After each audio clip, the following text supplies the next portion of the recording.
एक समय की बात है, बीजापुर नामक देश के सुल्तान इस्माइल आदिल शाह को ये डर सताने लगा था कि राजा कृष्णदेव उस पर हमला करके उसके देश को जीत सकते हैं।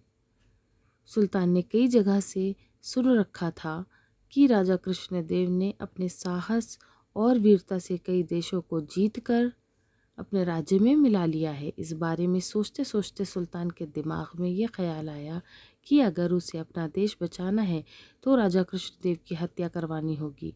सुल्तान ये काम तेनालीराम के एक करीबी दोस्त कनकराजू को सौंपता है और उसे भारी इनाम देने का लालच भी देता है। इसके बाद कनकराजू राजा की हत्या की योजना बनाकर तेनालीराम से मिलने पहुंच जाता है। तेनालीराम लंबे समय बाद अपने दोस्त को देखकर खुश होता है और उसका अपने घर में अच्छे से स्वागत करता है। तेनालीराम अपने दोस्त कनकराजू की अच्छी तरह से सेवा करता है।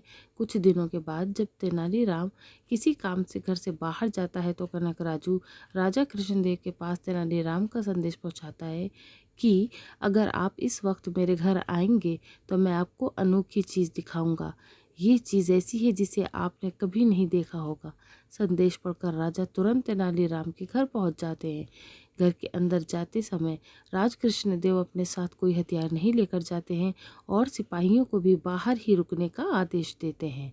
राजा के घर में घुसते ही कनकराजू उन पर छुरे से वार कर देता है, लेकिन राजा कृष्णदेव बड़ी ही चतुराई से कनकराजू के वार को रोक देते हैं और अपने सिपाहियों को आवाज़ लगाते हैं। राजा की आवाज़ सुनते ही अंगरक्षक वहां पहुंच जाते हैं और कनकराजू को पकड़कर उसकी हत्या कर देते हैं। राजा कृष्णदेव का कानून था कि राजा पर जानलेवा हमला करने वाले को जो भी आश्रय देता है उसे मृत्युदंड की सज़ा सुनाई जाती है। इसलिए तेनालीराम को भी मौत की सज़ा सुनाई जाती है। मृत्युदंड मिलने के बाद तेनालीराम राजा से माफ़ी की गुहार लगाता है, लेकिन राजा कृष्णदेव कहते हैं, तेनालीराम मैं तुम्हारे लिए राज्य के नियम नहीं बदल सकता।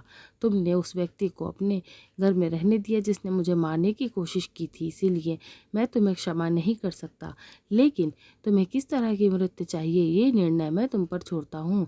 इतना सुनते ही तेनालीराम कहता है, महाराज मुझे बुढ़ापे की मौत चाहिए। ये सुनकर सभी हैरान हो गए और राजा कृष्णदेव हंसते हुए कहते हैं, तेनालीराम तुम अपनी समझदारी से आज फिर बच गए। इस तरह की और भी मज़ेदार और अच्छी और रोचक कहानी सुनने के लिए चैनल को सब्सक्राइब ज़रूर करें, वीडियो को लाइक करें और आप अपने प्यारे कमेंट भी बताएं।